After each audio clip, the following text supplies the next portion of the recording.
2015 temper తర్వాత చెప్పుకోదగ్గ hit లేదు. కనీసం యావరేజ్ మూవీస్ కూడా రావట్లేదు. అన్నీ ఫ్లాప్సే.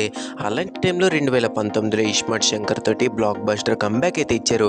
దాని తర్వాత విజయ్తో మూవీ అయితే అనౌన్స్ చేశారు. లైగర్ చాలా క్రేజ్ వచ్చింది, కానీ దాని రిజల్ట్ ఏమైందో అందరికీ తెలిసిందే.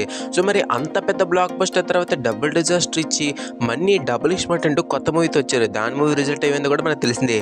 రామ్ కెరియర్లో బిగ్గెస్ట్ డిజాస్టర్.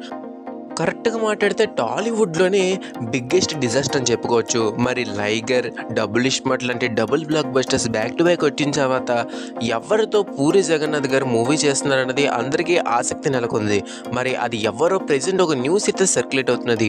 అదేంటి తెలుసుకునే ముందు ఇప్పటికొచ్చి మన ఛానల్ ఎవరైనా సబ్స్క్రైబ్ చేసుకోకపోతే మన ఛానల్ సబ్స్క్రైబ్ చేసుకోండి. ఇంకా లేట్ చేయకుండా మన టాపిక్లోకి వెళ్ళిపోతే మనకు తెలిసిందే పూరి జగన్నాథ్ గారు హీరోస్ అందరూ చాలా డిఫరెంట్గా ఉంటారు. చాలా ఒక రకమైన స్ట్రైట్ ఫార్వర్డ్ నేచర్తో ఉంటారు. అలాంటి స్ట్రైట్ ఫార్వర్డ్ నేచర్ అందరికీ సూట్ అవ్వదు. రవితేజ, నాగార్జున లాంటి కొందరు యాక్టర్స్కి పూరి జగన్నాథ్ స్టైల్ డైరెక్షన్ అయితే యాప్ట్ అవుతుంది.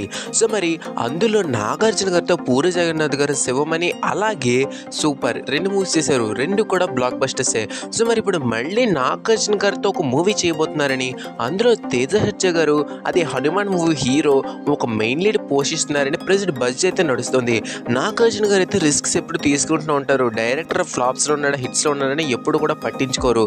కేవలం ఆ స్టోరీ నచ్చాలి, డైరెక్టర్ నచ్చాలి, అంతే. సో మనకి ప్రెజెంట్ నాగార్జున గారితో మూవీ చేస్తున్నారని బాగా బజ్ అయితే ఉంది. ఒకవేళ ఈ న్యూసే నిజమైతే దీని మీద మీ ఒపీనియన్ ఏంటో కింద కామెంట్ చేయండి. వీడియో మీకు నచ్చినట్లయితే లైక్ షేర్ చేయండి. ఇంకా వీడియో కోసం ఛానల్ సబ్స్క్రైబ్ చేసుకోండి. Thank you for watching video. జై హింద్.